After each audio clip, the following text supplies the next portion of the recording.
సర్వశక్తుడైన యేసు నామమునకు మహిమ కలుగును గాక. మన ప్రభువును మన రక్షకుడు యేసుక్రీస్తు నామములో అందరికీ శుభాభివందనాలు. హెవెన్లీ లైఫ్ మినిస్ట్రీస్ తరపున తెలియజేస్తున్నామని ఉదయకాలము పాడుకుంటూ దేవుని ఘనపడదాం. హల్లెలూయా.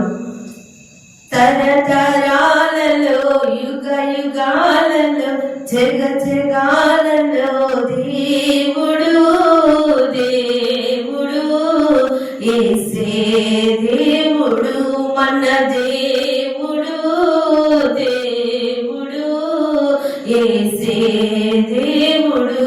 హల్లెలూయా హల్లెలూయా హల్లెలూయా హల్లెలూయా హల్లెలూయా హల్లెలూయా హల్లెలూయా. భూమిని పుట్టించక మునుపు లోకము పునాది లేనప్పుడు, భూమిని పుట్టించక మునుపు లోకము పునాది లేనప్పుడు మన దేవుడు దేవుడు యేసే దేవుడు. హల్లెలూయా హల్లెలూయా హల్లెలూయా హల్లెలూయా హల్లెలూయా హల్లెలూయా హల్లెలూయా. తండ్రి కుమారాత్మయు ఒకటై ఉన్న రూపము, తండ్రి కుమారాత్మయు ఒకటై ఉన్న రూపము. దేవుడు దేవుడు యేసే దేవుడు మన దేవుడు దేవుడు యేసే దేవుడు మన దేవుడు దేవుడు యేసే దేవుడు. హల్లెలూయా. మన కొరకు ఏర్పాటు చేయబడిన వాగ్దాన వాక్యాన్ని ఉదయం మనము విందామండి.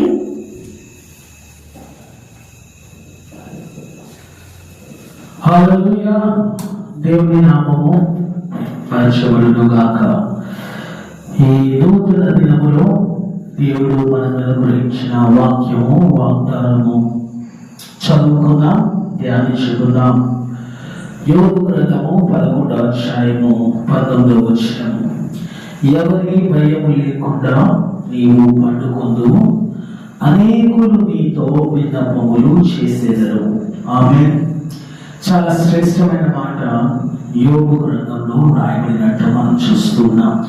ఈ మాటలు ఎవరు చెప్తున్నారు? యోబు గ్రంథంలోనే వ్రాయబడింది. కానీ ఈ మాటలు మనము మొదటి వచనం చదివితే ఇక్కడ రాస్తున్నాడు. అప్పుడు నయమాతీయుడైన జోఫరు, ఎవరండి? జోఫరు ఈ మాటలు మాట్లాడుతున్నాడు. ఎవరితో మాట్లాడుతున్నాడు? అక్కడున్న తన స్నేహితులతోనూ తనతో పాటు ఉన్న యోబుతోనూ ఈ మాటలు మాట్లాడుతున్నాడు. హల్లెలూయా. యోబుకు తెలియజేస్తున్న మాటలు. హల్లెలూయా. ఇక్కడ జోఫరు చాలా శ్రేష్టమైన మాటలు మాట్లాడుతున్నాడు. ఏమని మాట్లాడుతున్నాడంటే, మనము ఈ వచనానికి కొన్ని ముందు వచనాలు మనం చదివిన, అంటే మొదటి వచనం నుంచి అనేక విషయాలు మాట్లాడుతూ 12వ వచనం తర్వాత ఈ విధంగా అంటున్నాడు. ఏమంటున్నాడంటే 13వ వచనంలో, నీవు నీ మనస్సును తిన్నగా నిలుపునేడలా, నీ చేతులు ఆయన వైపు చాపునేడలా, పాపము నీ చేతిలో నుండి చూచి నీవు దాన్ని విడిచినేడలా, నీ గుడారములోని దుర్మార్గతను నువ్వు కొట్టివేసినేడలా, నిశ్చయముగా నీవు దోషివై నీవు సంతోషించదవు, నిర్భయుడవై నువ్వు స్థిరపడి ఉండవు, నిశ్చయముగా నీ దుర్దశను నువ్వు మార్చదవు, దాటిపోయిన పాలు నీటిని జ్ఞాపకము చేసుకున్నట్లు నీవు దాన్ని జ్ఞాపకము చేసుకున్నదు.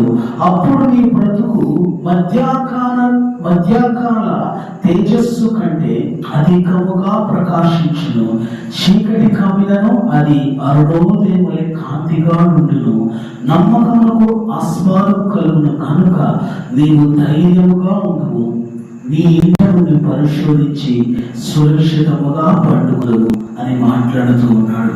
ఆమె ఇన్ని వచనాలు మనం చదివాం, కానీ ఒక శ్రేష్టమైన వచనం దాగుందో, చాలా శ్రేష్టమైనది. ఏంటి ఆ భాగం అంటే, అనేకులు చెప్పండి ఏంటంట, అనేకులు నీతో విన్నపములు చేసేదరు. హల్లెలూయా. నాతో ఎవరన్నా విన్నపము చేయాలి అంటే నేను ఏ స్థాయిలో ఉండాలి? ఇప్పుడు ఉదాహరణకు మనం ఆలోచిద్దాం. నేను ఎవరి దగ్గరికి వెళ్ళి విన్నపం చేస్తాను? నాకన్నా ఒక స్థాయిలో ఉన్నతంగా ఉన్న వారి దగ్గరికి వెళ్ళి విన్నపం చేస్తాను. నా కింద స్థాయి దగ్గరికి వెళ్ళి నేను ఏం చేయను? విన్నపం ఎప్పుడు చేయను. నా కింద స్థాయిలో ఉన్న వారికి నేను ఏం చేస్తాను? ఆర్డర్ వేస్తాను, అంటే ఆజ్ఞ ఇస్తాను, కమాండ్ చేస్తాను. కానీ నా పైన ఉన్న వారికి నేను ఆజ్ఞ వేయగలుగుతానా? నా పైన ఉన్న వారికి నేను కమాండ్ చేయగలుగుతానా? చేయలేను. అది సాధ్యపరచబడదు. ఎందుకు? వారు నా స్థాయి కన్నా కొంచెం హెచ్చైన స్థాయిలో ఉన్నారు కాబట్టి. హల్లెలూయా. ఇప్పుడు అనేకులు నీతో విన్నపము చేయాలి అంటే, ఒక వ్యక్తి వచ్చి నీతో విన్నపము చేయాలి అంటే నీ స్థాయి ఏమై ఉండాలి? నీతో విన్నపము చేయించుకుంటున్న వారి స్థాయి కన్నా నీ స్థాయి కొంచెం అధికమై ఉండాలి. హల్లెలూయా. కొంచెం హెచ్చించబడినదై ఉండాలి. మనందరము కంపెనీ, ప్రైవేట్ కంపెనీస్ కావచ్చు, గవర్నమెంట్ జాబ్స్ కావచ్చు, మనం చూస్తూ ఉంటాం. క్లర్క్ ఉంటాడు, దానిపైన అటెండర్ ఉంటాడు, క్లర్క్ ఉంటాడు, వారిపైన ఇంకేమంటారు, చాలా రకరకాల పోస్టులు ఉంటాయి. అందరికన్నా హై పోస్ట్ లో ఉంటాడు, CEO ఉంటాడు కదా. అంటే కింద స్థాయి నుంచి పై స్థాయి వరకు ఏం చేస్తుంటారు? విన్నపము చేసుకుంటూ ఉంటారు. ఇక్కడ అదే మాట మాట్లాడుతున్నాడు జోఫరు కూడా.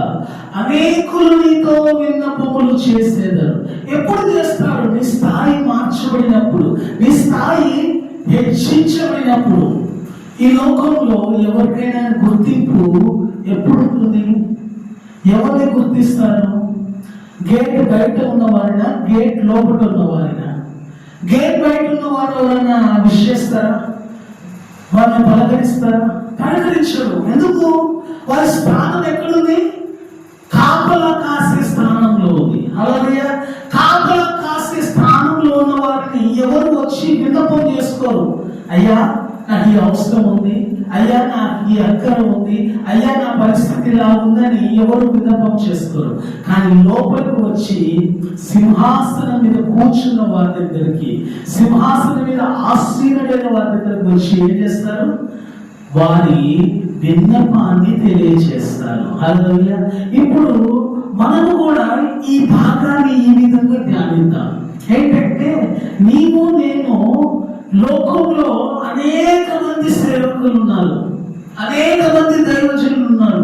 వాళ్ళందరూ ఎలాంటి వారు అంటే దేవుడి కన్నా కొంచెం తక్కువ స్థాయి కలిగిన వారు. చెప్పండి, ఏ స్థాయి?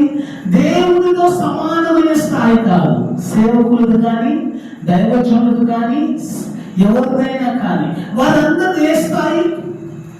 దేవుడి కన్నా తక్కువ స్థాయి. ఇప్పుడు నువ్వు వెళ్ళి విన్నపం ఎవరికి ఇస్తున్నావు? దేవుడి కన్నా తక్కువ స్థాయి నువ్వు విన్నపం ఇస్తున్నావు. ఏమనిస్తున్నావు? నాకు ఈ సమస్య ఉంది, నాకు ఫలానా సమస్యతో నేను బాధపడుతున్నాను, ఫలానా సమస్యతో నేను ఏం చేస్తున్నాను, చాలా వేదన పడుతున్నానని నీ కింద స్థాయితో చెప్పుకుంటున్నావు. కింద స్థాయిలో వచ్చి మళ్ళా ఉన్నతమైన దేవుని స్థాయిలో ఉన్న దేవునికి తెలియచేస్తున్నారు. అంటే ఇక్కడ ఏమైపోతుంది? మధ్యవర్తి మనం కలుస్తున్నాము, కానీ మధ్యవర్తి లేకుండా డైరెక్ట్ గా, అంటే సరాసరి దేవుని దగ్గరికి వచ్చి దేవునితో విన్నపం చేసుకోవట్లేదు. హల్లెలూయా. మనము ఈ స్థాయి నుంచి ఆ స్థాయికి వెళ్ళాలని కోరుకుంటున్నాడు. హల్లెలూయా. అనేకులు వచ్చి ఎవరితో విన్నపం చేస్తారు? సేవకులతో. హల్లెలూయా. కానీ సేవకులు ఎవరితో విన్నపం చేస్తారు? దేవుడితో. హల్లెలూయా. అంటే నీకు కూడా అవకాశం ఉంది, నాకు కూడా అవకాశం ఉంది. నేను విన్నపము సేవకులు తెలియచేస్తున్నానా, సేవకుల ద్వారా దేవుడికి తెలియచేస్తున్నానా, లేకపోతే డైరెక్ట్ గా దేవుడికి తెలియచేస్తున్నానా? హల్లెలూయా. నేను ఈ వాక్యము ఈ విధంగా బోధించాలని ఆశపడుతున్నాను. అనేకులు వచ్చి నాతో విన్నపము చేసేదరు. ఆమేన్. బాగానే ఉంది. నాకు చాలా సంతోషం, అది చాలా ఆనందం. అబ్బా, ఎంతో మంది నా దగ్గరకు వస్తున్నారు, విన్నపాలు చేసుకుంటున్నారు, ఎంతో మంది విన్నపాలను తెలియచేస్తున్నారు. వాళ్ళందరి కొరకు నేను విన్నపాల కొరకు దేవుడి దగ్గర మొరపెడుతున్నాను అని నేను సంతోషించవచ్చు. కానీ దానికన్నా గొప్ప భాగ్యం ఏంటంటే మీ విన్నపములు నాకు తెలియచేయడంతో పాటు మీరు డైరెక్ట్ గా దేవుడికి తెలియచేయచ్చు. హల్లెలూయా. అంటే మనము పోస్ట్ ఆఫీస్ లో ఒకప్పుడు పోస్ట్ ఆఫీస్ కి మనం వార్త పంపించాలంటే పోస్ట్ లెటర్ వేస్తే ఆ పోస్ట్ లెటర్ ఎందుకు వేసేవాళ్ళము? పోస్ట్ డబ్బాలు వేసేవాళ్ళం. ఆ డబ్బా ఆ పోస్ట్ మాస్టర్ వచ్చి దాన్ని తీసుకొని ఏ ఊరికి అయితే పంపించాలో, ఏ ప్రాంతానికి అయితే పంపించాలో దాన్ని తీసుకెళ్లి ఆ ఊరికి పంపిస్తే అక్కడున్న పోస్ట్ మాస్టర్, అక్కడున్న పోస్ట్ మ్యాన్ తో దాన్ని ఏం చేసేవాడు? ఆ వార్తను ఏ గృహానికి చెందాలో, ఏ ఇంటికి వెళ్ళాలో దాన్ని పంపించేవాడు. ఎంత సమయం పట్టేది?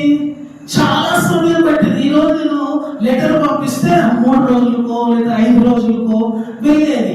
కానీ ఇప్పుడు మనము ఎలా పంపిస్తున్నాము? ఇట్లా కొట్టగానే, ఇట్లా మెసేజ్ కొట్టగానే అవతల వారికి డైరెక్ట్ గా వెళ్ళిపోతుంది. లేదా ఇలా మనము వీడియో కాల్ చేయడానికి డైరెక్ట్ గా వాళ్ళు మనం ముఖాముఖిగా మాట్లాడుతున్నాం. అంటే మధ్యవర్తి లేడు. హల్లెలూయా. ఆ మధ్యవర్తి అనే భాగము, ఆ మధ్యవర్తి అనే విధానం తీసివేయబడింది. కానీ ఇప్పుడు కూడా క్రైస్తవ లోకంలో, ఇప్పుడు కూడా క్రైస్తవ సంఘాల్లో ఏం చేయబడుతుందంటే ఈ మధ్యవర్తి అనే విధానము కొనసాగించబడుతుంది. అనేకులు వచ్చి నాకే విన్నపములు తెలియచేయాలి అనే భావన కలిగి ఉన్నారు సేవకులు. ఆ భావన తీసివేయాలి. ఆ భావన నుంచి మనం బయటికి రావాలి. ఆ భావనలో మనం ఉండకూడదు.